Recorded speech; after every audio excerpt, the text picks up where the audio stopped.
Ladies and gentlemen, welcome to this episode on apologetics, in particular, presuppositional apologetics. After nearly a decade and what seems like thousands of informal debates, I'd like to share with you some things that I've learned. The first step in presuppositional apologetics is to remember that your opponent has a completely different worldview than you do. In theory, there's nothing that you have in common with an atheist, a Muslim, a Hindu, a Jew, etc. Now you may think, I have a body, the atheist has a body, and this is something that we have in common.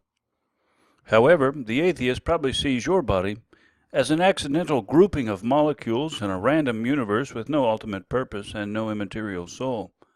But the Christian knows that his body is God's creation, made in his image, that is, combined with an immaterial soul capable of knowing and loving God. And so it is with every aspect in life, in every worldview. The worldviews are completely different. There is no common ground. Atheism is not the default position either. The first step is to completely separate the worldviews. The idea is to evaluate the worldviews as a whole. And you will have to evaluate the worldview by using the worldview as the worldview allows. You cannot evaluate the worldview as a member of another worldview and expect to get uncontaminated results. And that's because the beliefs that someone has are used to evaluate the world. So people will have to evaluate the worldview as a whole and evaluate with the beliefs that are consistent with that worldview. So the first step is to completely separate the worldviews. Remember, atheism is not the default position. Over and over again, atheists will try and trick you into assuming that their worldview is the default position. Now the second step is to put your opponent's worldview under the microscope. You will expose serious problems in their worldview by asking questions. All worldviews except for Christianity have major problems. Know that you are safe as a Christian. Christianity is the default position.